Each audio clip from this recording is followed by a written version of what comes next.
Senior Associate at Shardul Amarchand Mangaldas with their disputes team. And today's session is on a very pertinent topic, which I believe all the law students struggle at some point of time in their law school, whether to join litigation chambers or law firms as disputes and litigation practitioners. So, ma'am will be discussing this topic with us. Today's session will be moderated by Tanish Goel, a fourth year student at NUJS. Before starting the session, I'll request Tanish to briefly introduce the guests for our attendees and set the rules that we are going to follow for this session. Over to you, Tanish. Thank you, Samad. Good evening, everyone, and congratulations to the litigation and clerkship cell for having organized this event.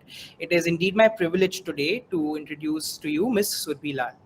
Ms. Lal is a senior associate at Shardul Amarchand Mangaldas, as previously mentioned by Samarth. She graduated from National Law University, Delhi in 2016 and worked with Amarchand Mangaldas till 2019. She then went to the University of Cambridge to pursue her LLM and completed it in 2020. She is also the recipient of the prestigious Pratibha M. Singh Cambridge Trust Scholarship, and after having completed her LLM, she joined SAM again as a senior associate.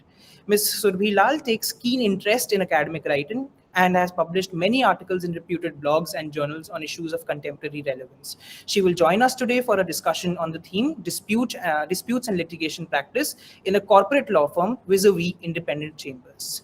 Before Ms. Lal takes over, I will just take this opportunity to put certain things into perspective. The topic at hand today is something that all of us have grappled with at some point during law school. Even when we take the practice of disputes as a common denominator for our preferred areas of practice, there still exists a lot of doubt in our minds with respect to the choice of career right after law school. A major part of this doubt stems from the lack of adequate guidance and information which precludes us from making any informed decisions. Today, through this session by Ms. Lal, we hope to assuage some of these concerns to a certain extent so that our prospective career choices are underpinned by a more concrete and informed reasons. In order to make this session more interactive, I encourage everyone to ask any questions they may have via the chat box. All questions would be taken up right after Ms. Lal has completed her guest address. With that being said, over to you, ma'am. Okay. So, firstly, I'm not here to tell you that either of the two is good or bad, better or worse. That is not my intent. Maybe I feel like firms are great, they are good, but I'm not going to say that here today. If I'm not audible, please let me know because my air conditioner is making some noise. I'll shut it off. If it's fine, then please let it be because I feel really hot. Okay, so today, when we talk about this topic, I've thought about it a lot because to tell you which one is better in what sense or what are the considerations you need to have in mind when you're thinking about this, I have divided it into 6 points.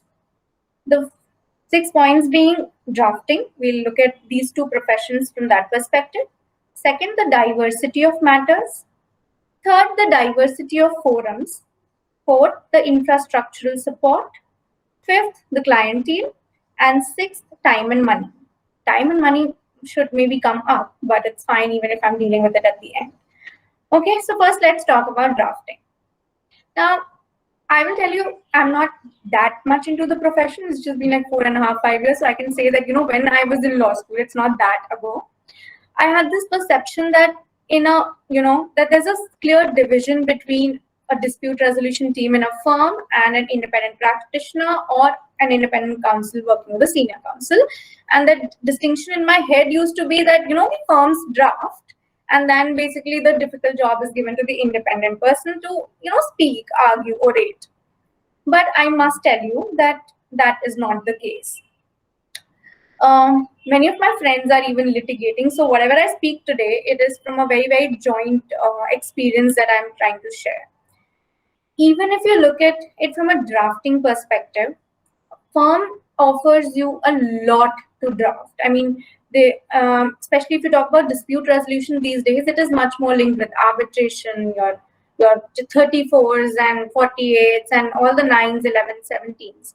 They require hardcore drafting. And yes, a firm offers you a lot of leeway to learn in terms of and develop in terms of your drafting skills. And in that context, I would say that, yeah, the balance would tilt towards a firm. But It is not like if you are working with a senior or with an independent practitioner, you don't get to do drafting at all. But yes, it would be limited. It would not be as much as you would get in a firm.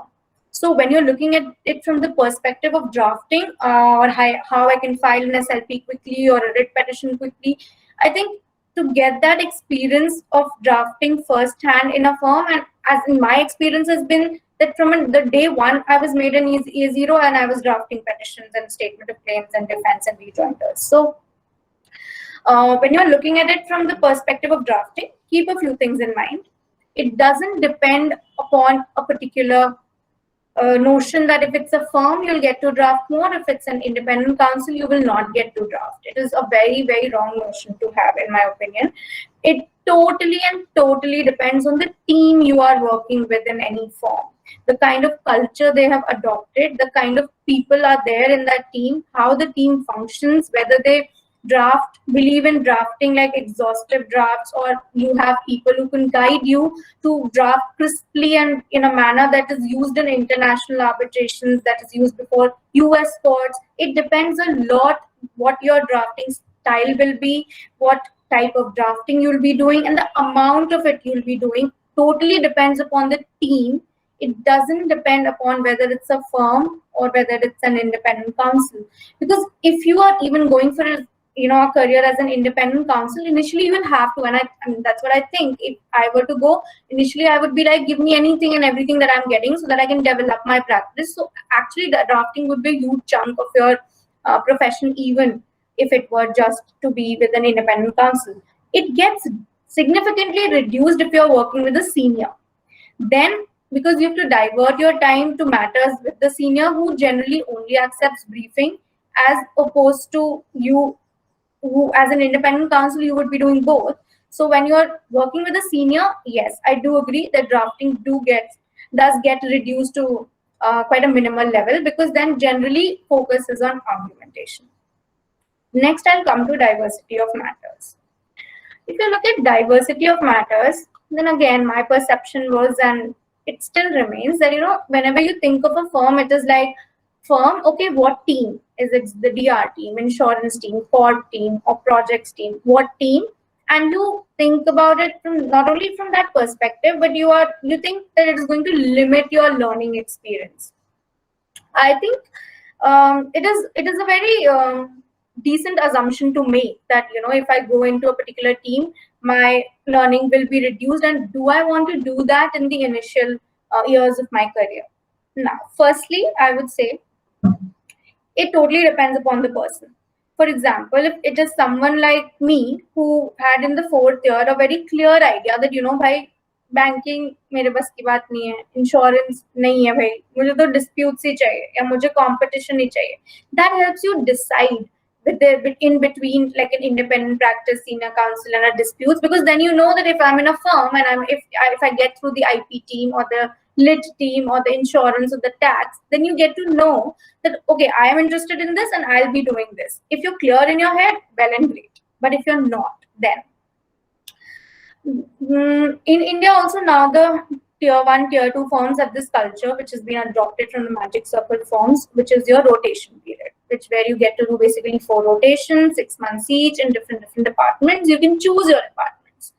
So from that perspective, if I talk about diversity of matters in the first 2 years of your career, even a firm offers you quite diverse set of matters. But I would not limit my experience, and would acknowledge here that if you're working as an independent counsel, definitely in a first year or first to 2 years, you will be doing more diverse matters, because as an independent counsel, I think the first aim in anyone's mind is to, just get work, develop that clientele, so that then you have the,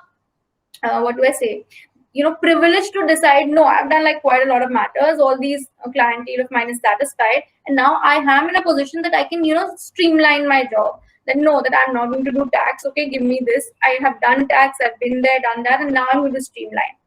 So there are pros and cons in both of these. But what I will talk about in terms of diversity after like those first 2 years, if you ask me, even as a firm and working in the dispute resolution team of a firm, I interact with the court. teams, the insurance teams, the IP team, and the banking team, and the foreign exchange management team on a regular basis. Because you know what?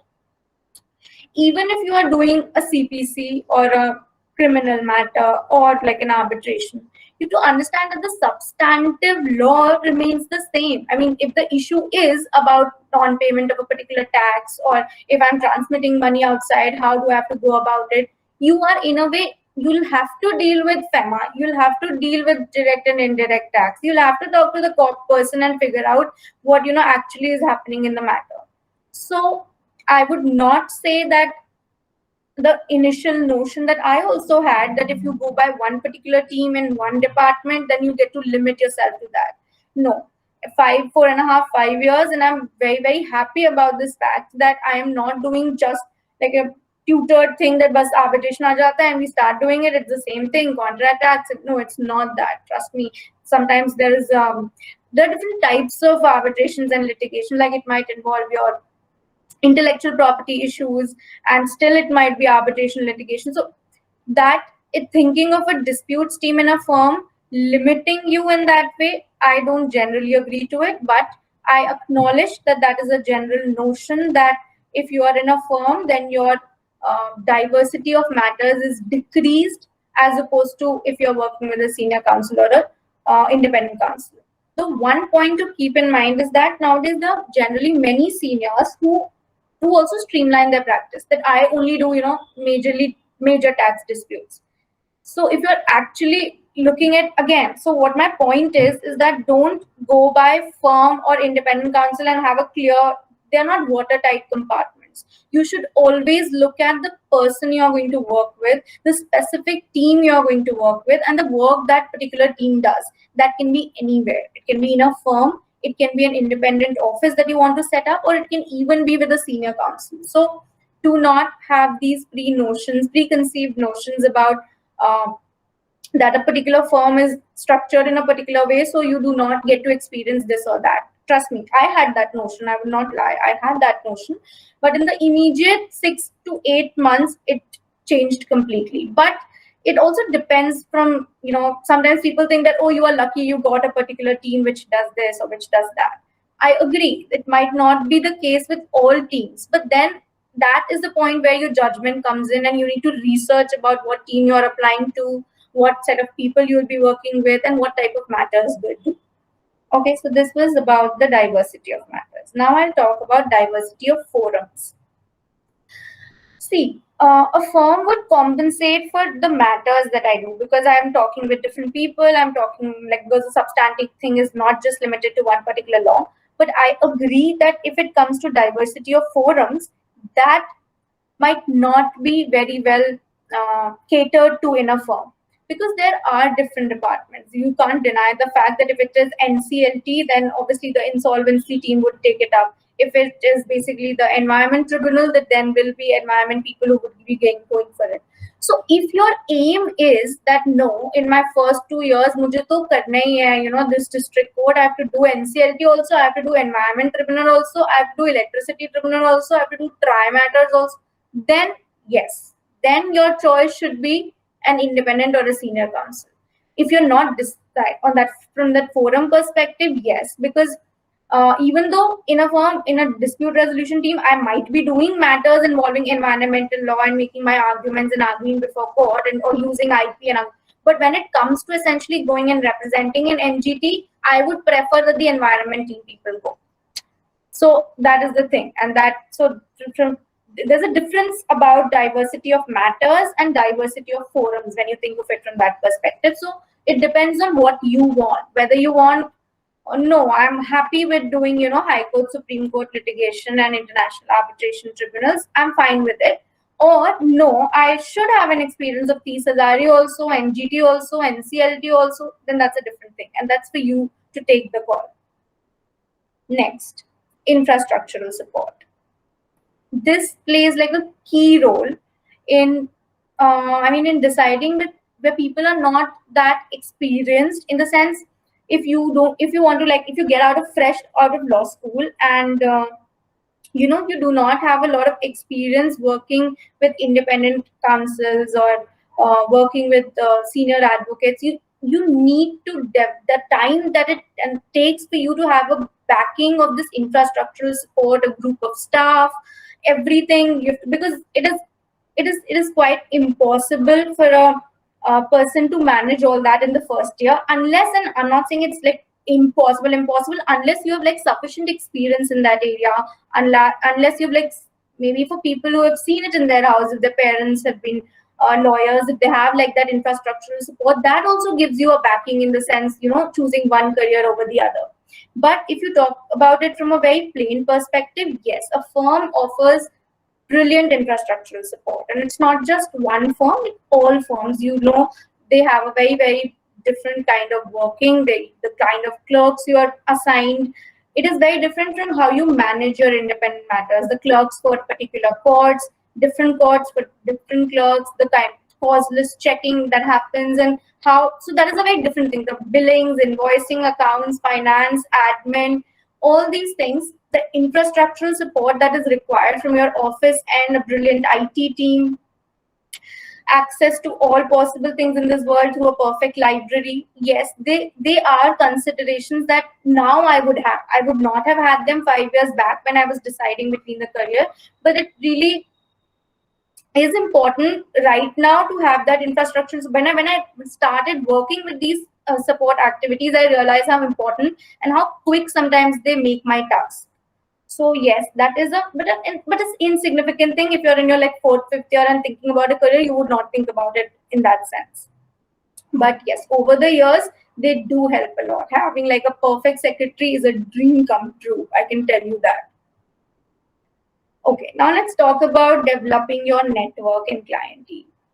Now, if you are someone who's not that outgoing, who doesn't know networking, who is someone who is not very, that you just can't get into a conversation like this and quickly have everybody's number and exchange your numbers and, be in that networking zone and space, it is very difficult as an independent practitioner to proceed. I totally believe that it should be your skill and, all the hard work that you put in should be the guiding factor.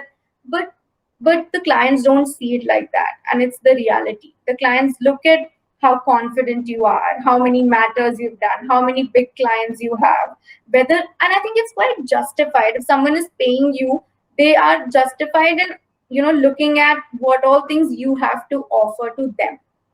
So it totally depends upon a person. If you think that you are not who can be out there in the market and get 10 clients for yourself, you know that you can make it happen without, and you are willing to take that risk, then go for an independent counsel. Because in a firm, in the first 4-5 years or something, you are like a little bit protected because, it's the senior's job to get clients. It is essentially their point. And so it totally depends on how much you can handle. If you think that, no, from the first day, I can manage everything, have a perfect infrastructure support, plus I can manage how to get clientele, deal with all the BD, the business development stuff, and also do the content of the matter, draft my petitions and argue, well and good, go for an independent counsel. Be that. I think it is totally the choice of the person and how they see their career to develop. Last point, time and money. Time, there's a very, I had this notion when I was interning with Amarchand, and it was my second internship. And I used to work there till like 7:38, but I was told that people, generally work till 1, 2, 3, and then, nobody cares. But it never happened with me. And even till like now, and there are many interns who are here also who work with us and would vouch for it, we at firms do not work in a crazy manner all the time. It is not like firms are going to deal with, just because you're being paid better means that you will not have a life. No, it is not like that. You can have a balanced life even in a firm. But yes, it depends a lot on the team you are working with, and your choice of a particular team will govern your work-life balance. That goes without saying. But the point is that if you're willing to devote that much time, you could also devote, because even a career as an independent counsel, I think it is a career as an independent counsel would require or demand much more of your time than a firm. In terms of time, I can see that. I've seen people build it. It is like counsels work 7 days a week, and there's no, because obviously right here right now I would think that okay, fine, I need a work-life balance, and there's a client for me who's working. Okay, there's a firm in the picture, and that's how we are governed. But as an independent counsel, it's like you, my matter, my job, my profit, everything. So I have actually seen people like work like day and night as an independent counsel. So if you're actually willing to put that much effort and are okay with not getting paid that quickly, that much as you would get paid in a firm, that should be your relevant guiding factor in terms of time and money. Or what else can I say? Yes, obviously everybody knows that firms pay better than any independent or a senior counsel. So there are pros and cons to each and everything. Yes, as an independent counsel, you get to do a. I mean, obviously, you all are aware that if in a firm I am doing 5 matters a day, as an independent or a seniors junior, I would be doing 10 matters a day. So again, it is your choice what you want to do. Whether you want to like go deep into those 5 matters and know everything of yours, or whether you just want to read the files and brief a senior and develop your tactical skills. It depends on what you want.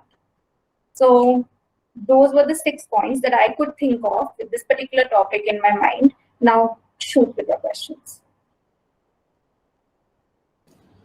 Okay, so we already have some questions, and I'm sure more are about to pour in. So, but we'll start with the question from Alpan Porel. Arpan asks, from the client perspective, for any transactional litigation, law firm is more feasible as client will get all in one package. How does independent litigator stand against a law firm from a practitioner's perspective? Obviously, there will be difference of the clients. See, obviously, the clients that we would have as a law firm would generally be corporate clients, because it would be a company that could pay you that much as opposed to a single individual. So that difference does exist, that if you're beginning or starting your career as an initial level, I mean, I have not known people to get like big clients initially in their career, because you have to think of it from the client's perspective. If the client is putting in money, they want that, and especially these big matters and big corporate clients, they have quite a lot of thing in the sense, what if my dispute also has like a foreign angle to it, a foreign exchange angle to it, an insurance angle to it. A firm can better cater to those needs, and that is the sole reason why you would see that many corporates, and it is mostly corporates that are clients of the law firms and not individuals. Individuals would prefer going to an individual practitioner or independent practitioner, and even in those cases, it's not like they would not have corporate clients. They do. There are many independent practitioners who do have great clients, and how then it works is basically for the arguments or the briefings, or as it is known in the legal world, for settlement of the drafts, you engage a senior. Because you are working alone or with a small team of yours, then the settlement of the drafts can be done by any senior. That's a very prevalent practice in Bombay, settling the drafts.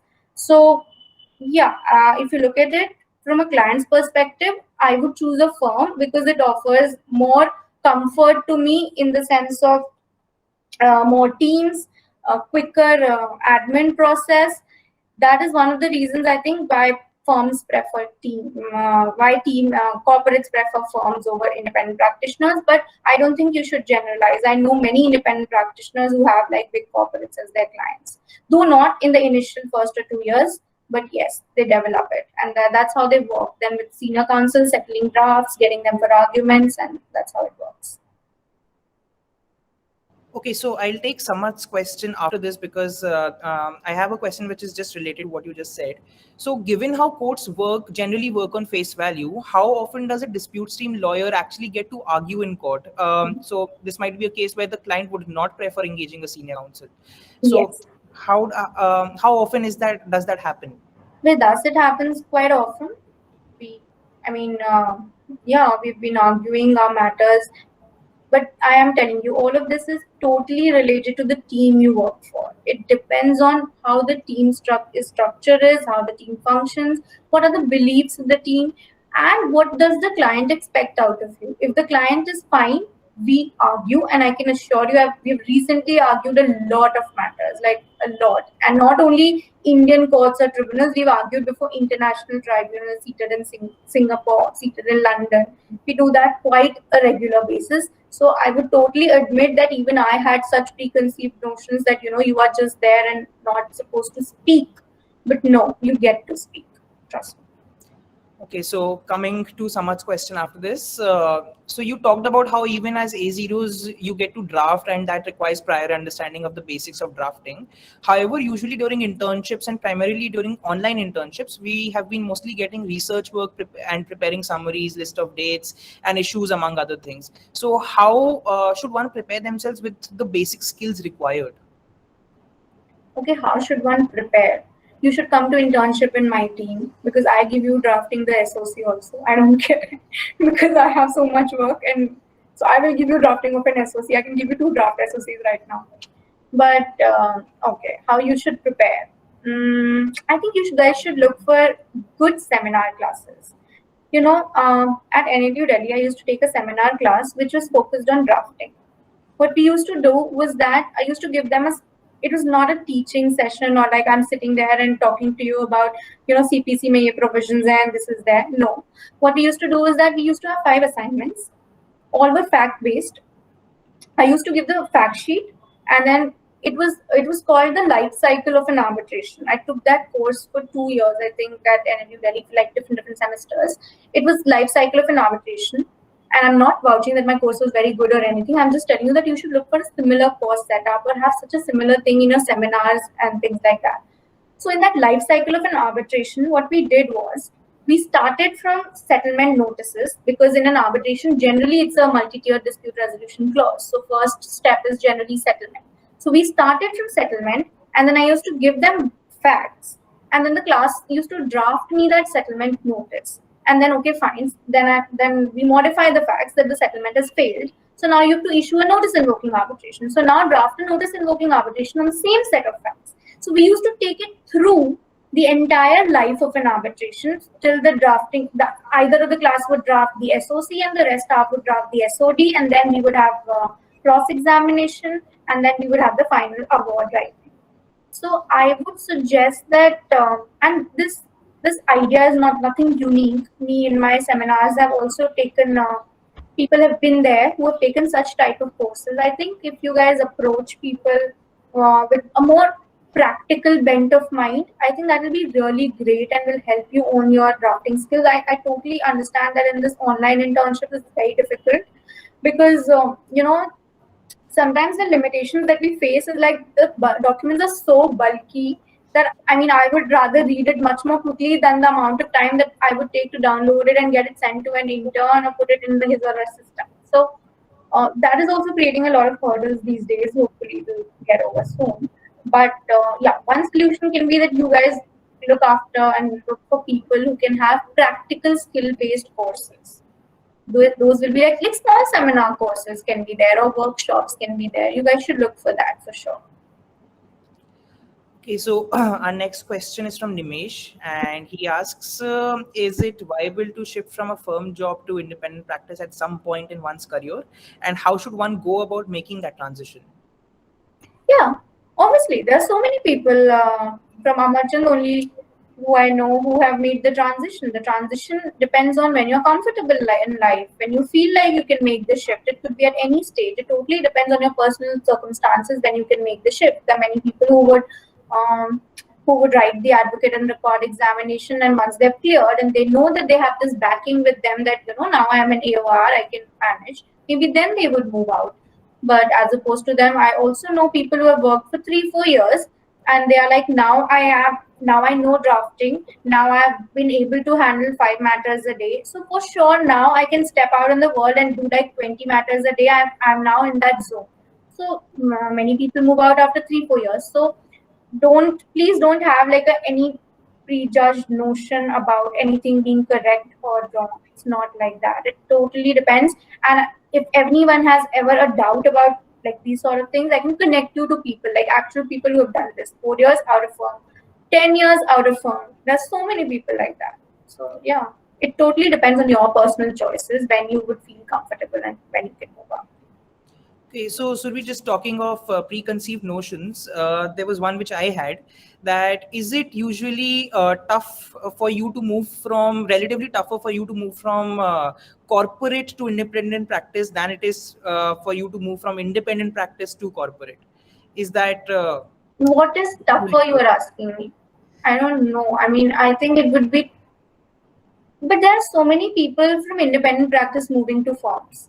yeah, I so mean, that is something which my preconceived notion tells me that it's easier to do if you've been a practitioner and you're then right. It is easier to do because in a firm you have a settled lifestyle. You know that you'll be paid a particular sum. You know that I mean, I'm going to get this much at the end of the day. So it is a very different setup in which you are working. You have to understand that a move is much more than just from one thing to another. It is a whole change in lifestyle. It is a change in how you have worked for those many years. Now you might have to change your mindset in getting clients. You might have to change your mindset in terms of giving preference to drafting or arguments. So there's a lot of factors involved in that. So I understand your notion, but still I would say that it will depend upon what sort of a person you are, how much experience you have gained, and how much risk you are willing to take. But switch either side is possible. Many people do that. all right.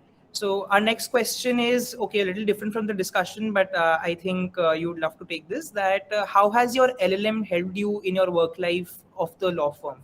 Okay. My LLM. So firstly, when I was going for my LLM or previously as well, my sole purpose of doing the LLM was just knowledge. I didn't do it for any other perspective or anything, but it was totally and totally knowledge plus developing a network. Once you're into this profession, you'll realize that it is very, very important to have your spread across the world sort of a thing. Places like Oxford and Cambridge give you that sort of comfort that you meet so many people, and especially those which come from like one of the best law schools with the brightest, smartest people in the profession. So it is not only a great, great networking opportunity, but it is also like a huge opportunity to learn from like people who are like well known in the fields. Like you would have only read their books. I mean, I had only read Lionel Bentley and reading his textbook. Okay, IP, I was very happy. But then getting the opportunity to actually be with them and discuss those things with them firsthand and to develop that networking, it I don't know. I mean, I don't see that it has done anything negative to my career. It has only done something positive for my career. Earlier, whenever I used to think of an issue, my mind was very limited. It was not that broad. Now I can even think of it.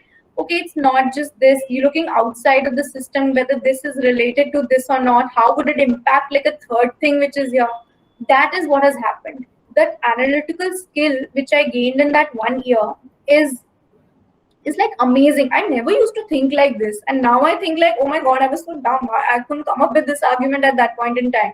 But that is only because I was never exposed to that kind of analytical thinking skills.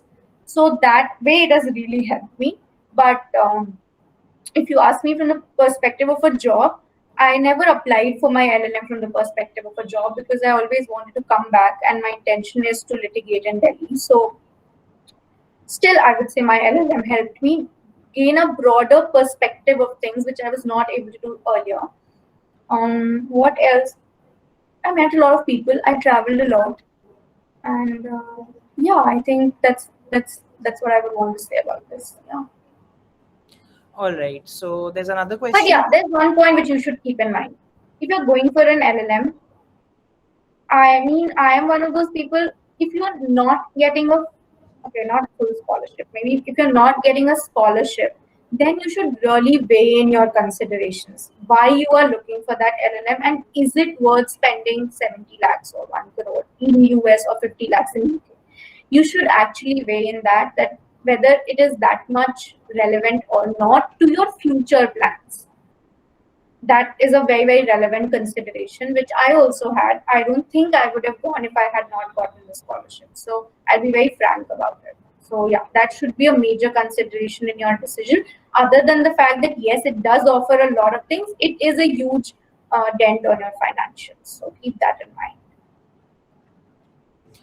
All right. So next question is by Prashasti, that there is a perception that there is a higher sense of satisfaction with one's own work that an individual practicing in a chamber gets when compared to a corporate firm.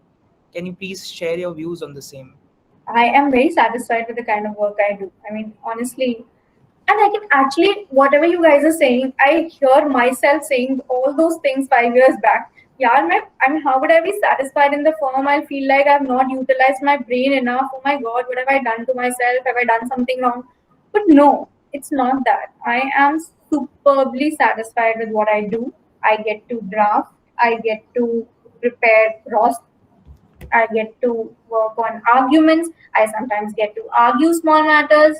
So, I mean, I don't know. I mean, I see myself doing well and I'm satisfied with it. And I get to do so many diverse, complex matters, which obviously, you have to think about it also. That why would a corporate come to a firm in the first place? Because obviously they're going to charge them a lot. So there has to be some complexity in their matter or in the dispute, which they know that there is something which is that complex, and that is why they've approached someone who would charge more, but still they choose to go there. So the most of the disputes that we have, they are quite complicated. So I would not say at all that I feel like unsatisfied or something like that. No, my true and honest opinion, no. All right. So, okay, this question has, I think, been addressed about moving from litigation to corporate. So I'll skip this. Okay. Next question is, Fali Nariman in an interview said that lawyers must not specialize if they want to be better lawyers. But he also added that specialty lawyers earn better. What is your take on these opinions? Would you advise the same to a new lawyer who has just set foot in litigation? I mean, I would advise, I mean, it's quite true. I mean, it totally depends on what you want out of life, out of your career. Where do you see yourself in the next 2 years, 3 years, 5 years? If you see yourself like, obviously, if you go into a niche field and you know that you are brilliant or you can do it, and you can go into and develop in a niche field, obviously you will do much, much better and would be earning a lot in some amount of time. But it totally depends on what you see and how you want to get your career path driven towards a particular goal. I mean, it totally depends. And as I told you about the diversity of matters, I think that plays in here very well, because you have to decide much diversity do you want. If you look at it from that perspective, then obviously you'll get your answer, because diversity exists everywhere. It is just about how much you're willing to work. Even in a firm, you get a lot of diversity. It is totally untrue that you'll be limited to X or Y things. You won't be. If you're willing to learn, there is a lot to learn in the firm. We every day discuss corporate matters, insurance matters, banking matters, despite the fact that I do majorly arbitration. But yeah, like foreign exchange matters, we get to do that on a daily basis. So there's no, I would say that I don't feel like my mind is underutilized or I have not utilized it to the fullest, because I'm working in a particular department and not doing like those matters which like any independent counsel would be doing. So it totally depends on what you want to do and where you see in the next 2-3 years. It depends on that. Okay, so just talking about diversity and specialization, there's a very interesting question that has come, that when it comes to being able to try different divisions, if let's say if the one you initially thought you wanted to does not work out, one would think that a firm provides the opportunity to make an easier transition. Is that the case, or is the feasibility of the switch from firm to practice only restricted to the same field? No, it's not. In fact, very close friend of mine, he has been switching. Until now, he's been switching. So he just comes to my mind. The switch is not difficult. I can tell you that in a firm, if you develop that kind of a relationship, you can always move to other teams where there's vacancy, and the switch becomes a lot easier, because if you work with a particular partner, the partner knows your work. The person knows what sort of abilities do you have, how much they can trust you, and that sense of camaraderie between partners also translates in that way, that this person is good at this, but since his or her interest area is not this, person is willing to make a shift or make a move. So I have seen this intra movements, and as regards shift from firm to independent also, there have been a lot of people who have moved out. But I mean that you'll have to decide at that point in your career, I mean, what you're looking for, whether you're willing to. It is a very personal question in my sense. There is no general answer to whether you can move from firm to this would be easier, or moving inside the firm would be easier. It is totally dependent on the person, what type of a person you are. Can you work in a setting where there is not that much infrastructural support? Then if you can, then well and good. If you think that not drafting that much, but in fact reading and analyzing and preparing arguments would be a little better approach for you initially in your career, then yes, make the shift. Okay, next. All right. Let's do it quickly. Yeah, so I think we have 2 more questions and then we can wrap it up. Samarth asks that when we talk about being satisfied with the work that we do you think getting the opportunity to argue your matter yourself as an independent practitioner compared to an associate in a law firm is an important consideration? Yeah, it is an important consideration. I agree with you. But I never said that as an associate you will not get to argue. That's what I'm saying. And that's what the point is. That even if you are an associate, I don't want to generalize, because I know many associates who didn't get the opportunity. But you do get the opportunity in law firms to argue also. But obviously, if you are an independent practitioner, the leeway would be more. You can take your own decisions. But then it depends on what sort of clients you have and what matter. Is it a big matter or a small matter? I mean, generally the possibility is that it would not be that big a matter. It would be a small matter where you would get to argue. But then it depends upon your personal choice, that I am okay, satisfied arguing a matter which was of a low value, which was not that complex. It is fine.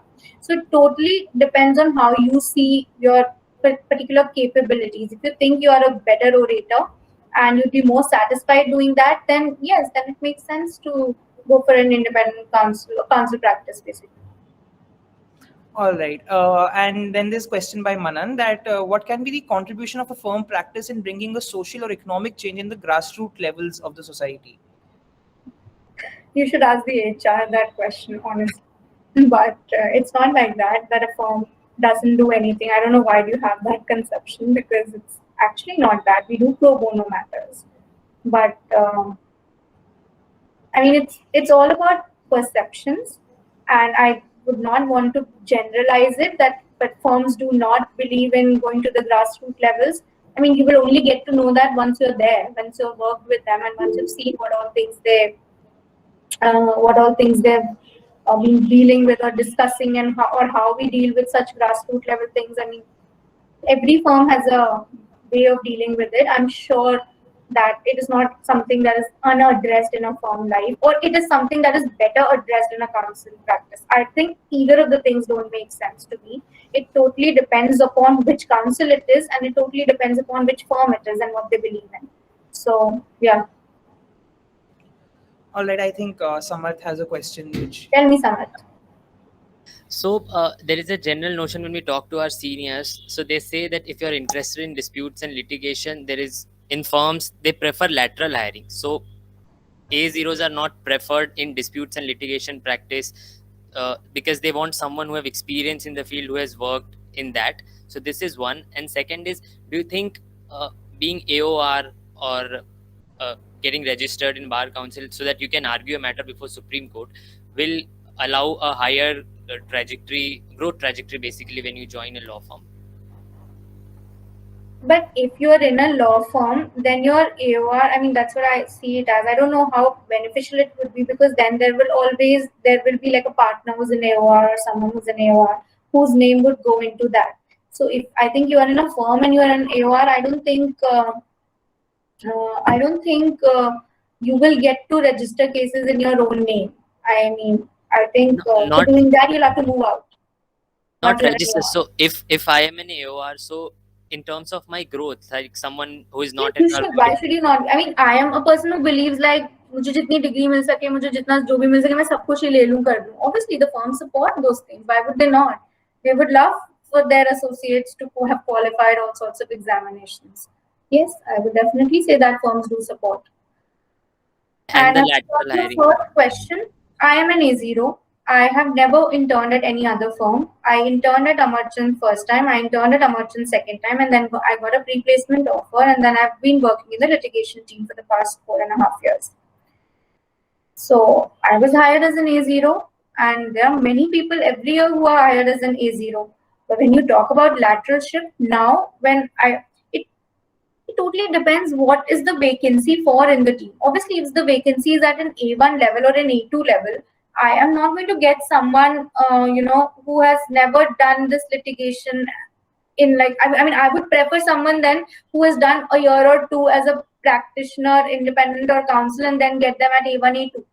But honestly, I mean, I know most of my colleagues all of us, like 20-25 people joined as an A0 in the litigation teams, and we've continued there. So I mean, I agree with your seniors, but not fully that, it is preferred or something. No, I don't think so.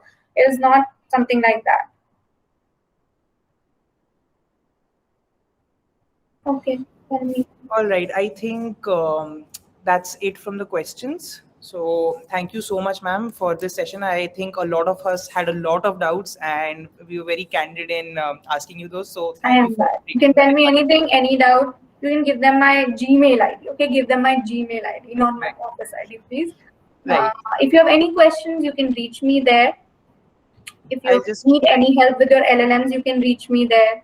I would be happy to help. Many people helped me during my time, so I would love to help you. If you have anything to decide about your jobs or anything, you can get in touch. No issues. I might not respond immediately, but I will definitely respond. All right. I'll just put your ID in the chat box, or Gmail ID in the chat box, so for anyone who wants to message you. Sure. And with that, we come to the end of the session. Now I would request Khushi to deliver the vote of thanks.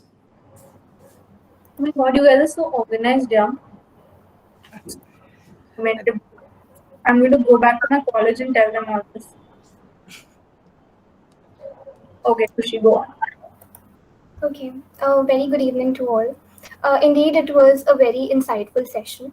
It is such an honor for me to get the opportunity to thank you all on behalf of the Litigation and Clerkship Cell, NUJS Kolkata. I extend my gratitude to our eminent guest, Sylvie ma'am, to take out time from her busy schedule to grace the session. Thank you for enlightening us on the importance of diversity of matters, diversity of forums, drafting work-life balance that one should strike today, and most importantly, networking. Thank you for inspiring and encouraging us with your presence, ma'am. I must also thank the organizing team and volunteers for working hard for the past few days to make this webinar successful. And as no program can become successful with a single person, so I extend my big thanks on behalf of LCC to all the participants for their support and contribution. Thank you everyone once again for making it a great success. Bye-bye. All the best. Thank you.